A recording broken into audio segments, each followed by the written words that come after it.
ನೋಡಿ, ಮತ್ತೊಂದು ಕಡೆ ಬೆಂಗಳೂರು ವ್ಯಾಪ್ತಿಗೆ ಸಂಬಂಧಪಡದೇ ಇರೋರು ಜಿಬಿಎ ವ್ಯಾಪ್ತಿಯಲ್ಲಿ ಇದ್ದಾರೆ. ಗ್ರೇಟರ್ ಬೆಂಗಳೂರು ಅಥಾರಿಟಿ ವ್ಯಾಪ್ತಿಯಲ್ಲಿ ಜನನಾಯಕರ ಹೆಸರಿದೆ. ಸಿಎಂ ಸೇರಿದಂತೆ ಸುಮಾರು ಒಟ್ಟು 50 ಜನಪ್ರತಿನಿಧಿಗಳಿಗೆ ಸದಸ್ಯ ಸ್ಥಾನವನ್ನ ಕೊಡಲಾಗಿದೆ. ಮುಖ್ಯಮಂತ್ರಿ ಸಿದ್ದರಾಮಯ್ಯ ಅಧ್ಯಕ್ಷರಾಗಿರುವಂತಹ ಗ್ರೇಟರ್ ಬೆಂಗಳೂರು ಅಥಾರಿಟಿ ಕಮಿಟಿ ಇದು. ಬೇರೆ ಜಿಲ್ಲೆಗಳ ಜನನಾಯಕರಿಗೆ ಯಾಕೆ ಜಿಬಿಎನಲ್ಲಿ ಸ್ಥಾನ ಅನ್ನುವಂಥ ಪ್ರಶ್ನೆಗಳು ಸಹಜವಾಗಿ ಕೇಳಿಬರ್ತಾ ಇದೆ. ಭಾರೀ ಚರ್ಚೆಗೆ ಗ್ರಾಸ ಆಗಿದೆ ಜನಪ್ರತಿನಿಧಿಗಳ ಸದಸ್ಯತ್ವದ ಈ ವಿಚಾರ. ಒಂದು, ಬೆಂಗಳೂರಿಗೆ ಸೇರ್ಪಡೆಗೊಳ್ಳದಂತಹ ಅಂಥವರ ಹೆಸರನ್ನ ಏನಿದರಲ್ಲಿ ಸೇರಿಸಲಾಗಿದೆ, ಅಂಥವರಿಗೆ ಸ್ಥಾನ ಕೊಡಲಾಗಿದೆ. ಮುಖ್ಯಮಂತ್ರಿ ಸಿದ್ದರಾಮಯ್ಯ ಅಧ್ಯಕ್ಷರಾಗಿರುವಂತಹ ಜಿಬಿಎ ಕಮಿಟಿಯಲ್ಲಿ ಬೇರೆ ಜಿಲ್ಲೆಗಳ ಜನನಾಯಕರಿಗೆ ಯಾಕೆ ಸ್ಥಾನ ಕೊಟ್ಟಿದ್ದೀರಿ ಅನ್ನುವಂಥ ಪ್ರಶ್ನೆ.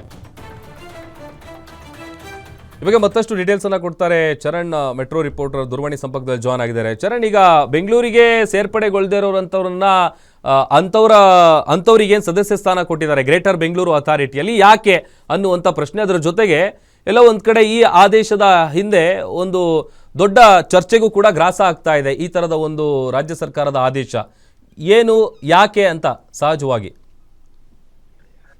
ಎಸ್ ಪ್ರಭು, ಪ್ರಮುಖವಾಗಿ ಗ್ರೇಟರ್ ಬೆಂಗಳೂರು ಅಥಾರಿಟಿ ಏನಿದೆ, ಈ ಒಂದು ಅದರಲ್ಲಿ ಸದಸ್ಯರುಗಳ ಸೆಲೆಕ್ಷನ್ ಏನಿದೆ, ಸುಮಾರು 75ಕ್ಕೂ ಹೆಚ್ಚು ಸದಸ್ಯರನ್ನ ಈ ಒಂದು ಗ್ರೇಟರ್ ಬೆಂಗಳೂರು ಅಥಾರಿಟಿ ಒಳಗೊಂಡಿರುವಂತದ್ದು. ಪ್ರಮುಖವಾಗಿ ಸಿಎಂ ಅನ್ನ ಸೇರಿದಂತೆ ಇತರ ಜನಪ್ರತಿನಿಧಿಗಳನ್ನ ಸೇರಿಕೊಂಡು ಈ ಒಂದು ಸದಸ್ಯ ಪಟ್ಟಿ ಏನಿದೆ ಅದು ಬಿಡುಗಡೆಯನ್ನ ಮಾಡಿರುವಂತದ್ದು. ಮತ್ತೆ ಇಂದಿನಿಂದ ಅಧಿಕೃತವಾಗಿ ಗ್ರೇಟರ್ ಬೆಂಗಳೂರು ಪ್ರಾಧಿಕಾರ ಜಾರಿಗೆ ಬರ್ತಾ ಇರುವಂತದ್ದು. ಪ್ರಮುಖವಾಗಿ ಇದರಲ್ಲಿ ಉದ್ಭವ ಆಗ್ತಾ ಇರುವಂತಹ ಪ್ರಶ್ನೆ, ಯತೀಂದ್ರ ಸಿದ್ದರಾಮಯ್ಯ ಅವರನ್ನ ಯಾವ ಕಾರಣಕ್ಕೆ ಈ ಒಂದು ಗ್ರೇಟರ್ ಬೆಂಗಳೂರು ಪ್ರಾಧಿಕಾರಕ್ಕೆ ಸೇರಿಸಿಕೊಂಡಿದ್ದಾರೆ ಅನ್ನುವಂತಹ ಪ್ರಶ್ನೆ ಶುರುವಾಗ್ತಾ ಇದೆ. ಯಾಕಂತ ಹೇಳಿದ್ರೆ ಈಗಾಗಲೇ MLC ಆಗಿರುವಂತಹ ಮತ್ತೆ ಬೇರೆ ವಿಧಾನಸಭಾ ಕ್ಷೇತ್ರಕ್ಕೆ ಸೇರಿರುವಂತಹ ಯತೀಂದ್ರ ಸಿದ್ದರಾಮಯ್ಯ ಅವರನ್ನ ಗ್ರೇಟರ್ ಬೆಂಗಳೂರು ಪ್ರಾಧಿಕಾರಕ್ಕೆ ಯಾವ ಕಾರಣಕ್ಕೆ ಸೇರಿಸಿದ್ರು, ಇದರಲ್ಲೇನಾದ್ರೂ ರಾಜಕೀಯ ಹುನ್ನಾರಗಳು ನಡೀತಾ ಇದೆಯಾ, ಅಥವಾ ಯತೀಂದ್ರ ಸಿದ್ದರಾಮಯ್ಯ ಅವರನ್ನ ಬೆಂಗಳೂರು ರಾಜಕೀಯಕ್ಕೆ ಎಂಟ್ರಿ ಮಾಡುವಂತಹ ಸಾಧ್ಯತೆಗಳು ಇದೆಯಾ ಅನ್ನುವಂತಹ ಪ್ರಶ್ನೆಗಳು ಕೂಡ ಉದ್ಭವ ಆಗಿರುವಂತದ್ದು. ಪ್ರಮುಖವಾಗಿ ಸುಮಾರು 75 ಸದಸ್ಯರುಗಳಲ್ಲಿ ಬೇರೆ ಬೇರೆ ಜಿಲ್ಲೆಯ ಮತ್ತೆ ಬೇರೆ ಬೇರೆ ಭಾಗದ ಜನಪ್ರತಿನಿಧಿಗಳ ಒಳಗೊಂಡಿದೆ. ಅದರ ಜೊತೆಗೆ ಬೇರೆ ಬೇರೆ ಕಡೆಯಲ್ಲಿ ಕಾರ್ಯವನ್ನು ನಿರ್ವಹಿಸ್ತಾ ಇರುವಂತಹ ಒಂದಿಷ್ಟು ಸದಸ್ಯರೇನಿದ್ದಾರೆ ಅವರ ಬಗ್ಗೆ ಈಗಾಗಲೇ ವಿರೋಧ ವ್ಯಕ್ತ ಆಗ್ತಾ ಇರುವಂತದ್ದು. ಯಾಕಂತ ಹೇಳಿದ್ರೆ ಪ್ರಮುಖವಾಗಿ ಜನಪ್ರತಿನಿಧಿಗಳನ್ನ ಹೊರತುಪಡಿಸಿ ಬೇರೆ ಜಿಲ್ಲೆಯ MLCಗಳಾಗಿರಬಹುದು ಮತ್ತೆ ಒಂದಿಷ್ಟು ಸದಸ್ಯರುಗಳನ್ನ ಯಾಕೆ ಸೇರಿಸಿದ್ರು ಅನ್ನುವಂತಹ ಪ್ರಶ್ನೆಗಳು ಕೂಡ ಉದ್ಭವ ಆಗ್ತಾ ಇರುವಂತದ್ದು. ಮತ್ತೆ ಪ್ರಮುಖವಾಗಿ ಅಂಶಗಳನ್ನ ನೋಡ್ತಾ ಹೋಗೋದಾದ್ರೆ, ಬೆಂಗಳೂರಿನಲ್ಲಿರುವಂತಹ ಒಂದಿಷ್ಟು ಸದಸ್ಯರೇನಿದ್ದಾರೆ, ಜನಪ್ರತಿನಿಧಿಗಳಿದ್ದಾರೆ, ಅವರನ್ನೇ ಸೇರಿಸಬಹುದಿತ್ತು. ಹೊರಗಿನವರನ್ನ ಯಾಕೆ ಸೇರಿಸಿದ್ದಾರೆ, ಏನಾದ್ರೂ ಬೆಂಗಳೂರು ರಾಜಕೀಯವನ್ನ ವಿಸ್ತರಿಸುವಂತದ್ದು ಮತ್ತೆ ಬೆಂಗಳೂರು ರಾಜಕೀಯದಲ್ಲಿ ಬೇರೆ ಜಿಲ್ಲೆಯವರನ್ನ ತಂದು ಕೂರಿಸುವಂತದ್ದು ಮತ್ತೆ ಇಲ್ಲಿನ ವಿಧಾನಸಭಾ ಕ್ಷೇತ್ರಗಳೇನಿದೆ ಅಲ್ಲಿ ಅವರಿಗೆ ಸ್ಥಾನವನ್ನ ಕೊಡುವಂತಹ ಸಾಧ್ಯತೆಗಳು ಇದೆಯಾ ಅನ್ನುವಂತಹ ಪ್ರಶ್ನೆಗಳು ಉದ್ಭವ ಆಗಿರುವಂತದ್ದು.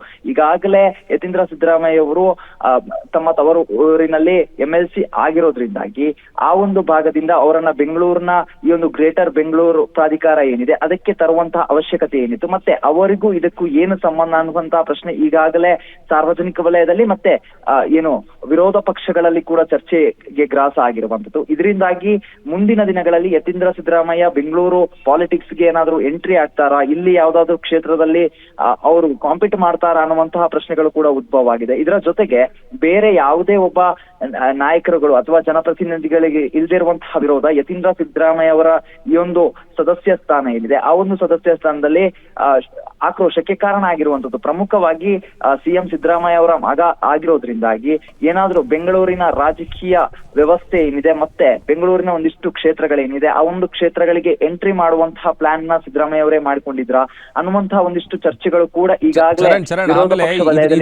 ಉದ್ದೇಶ ಏನಿರಬಹುದು ಅಂತ ಚರಣ್.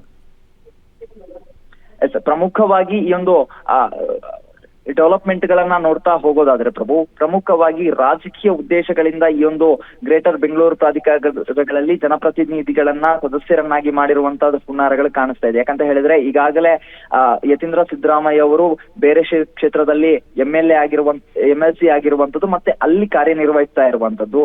ತವರು ಊರನ್ನ ಬಿಟ್ಟು ಬೇರೆ ಕ್ಷೇತ್ರಗಳಲ್ಲಿ ಹೋಗಿ ಕಾಂಪೀಟ್ ಮಾಡಬೇಕಾದ್ರೆ ಅವರಿಗೆ ಅಲ್ಲಿಯ ಒಂದು ಐಡೆಂಟಿಟಿ ಬೇಕಾಗಿರುತ್ತೆ, ಮತ್ತೆ ಅಲ್ಲಿ ಅವರು ಯಾವ್ದಾದ್ರು ಒಂದು ಸ್ಥಾನದಲ್ಲಿ ಗುರುತಿಸಿಕೊಂಡು ರೂಪಿಸಿಕೊಳ್ಳುವಂತಹ ಅವಶ್ಯಕತೆಗಳಿರುತ್ತೆ. ಆ ನಿಟ್ಟಿನಲ್ಲಿ ಅವರನ್ನ ಈಗ ಈ ಒಂದು ಗ್ರೇಟರ್ ಬೆಂಗಳೂರು ಪ್ರಾಧಿಕಾರದ ಸದಸ್ಯರನ್ನಾಗಿ ನೇಮಕ ಮಾಡಿದ್ರೆ ಅವರು ಕೂಡ ಬೆಂಗಳೂರಿನ ಒಂದು ಮುಖ್ಯ ಅಂಗವಾಗಿರುವಂತಹ ಜಿಬಿಎ ಏನಿದೆ ಅದಕ್ಕೆ ಒಳಪಡ್ತಾರೆ. ಮತ್ತೆ ಅದರಲ್ಲಿ ಆ ಒಂದು ಸದಸ್ಯ ಸ್ಥಾನದಲ್ಲಿ ಗುರುತಿಸಿಕೊಂಡಿರೋದ್ರಿಂದಾಗಿ ಮುಂದಿನ ದಿನಗಳಲ್ಲಿ ರಾಜಕೀಯವಾಗಿ ಬೆಳವಣಿಗೆಯನ್ನ ಪಡೆದುಕೊಳ್ಳಿಕ್ಕೆ ಮತ್ತೆ ರಾಜಕೀಯವಾಗಿ ಜೀವನವನ್ನ ಮುಂದುವರಿಸಲಿಕ್ಕೆ, ಅದು ಬೆಂಗಳೂರಿನ ಯಾವುದೇ ಭಾಗದ ಒಂದು ವಿಧಾನಸಭಾ ಕ್ಷೇತ್ರದಲ್ಲಾಗಿರಬಹುದು ಮತ್ತು ಬೆಂಗಳೂರು ರಾಜಕೀಯದಲ್ಲಿ ಮುಂದುವರಿಲಿಕ್ಕೆ ಈ ರೀತಿಯಾದಂತಹ ಚಿಂತನೆಗಳನ್ನ ರೂಪಿಸಿಕೊಂಡಿರಬಹುದು ಅನ್ನುವಂತಹ ಒಂದಿಷ್ಟು ಸಂಶಯಗಳು ಕೂಡ ಶುರುವಾಗಿರುವಂತದ್ದು ಪ್ರಭು. ಓಕೆ, ಥ್ಯಾಂಕ್ ಯು ಚರಣ್ ನಿಮ್ಮೆಲ್ಲ ಡೀಟೇಲ್ಸ್ಗಾಗಿ.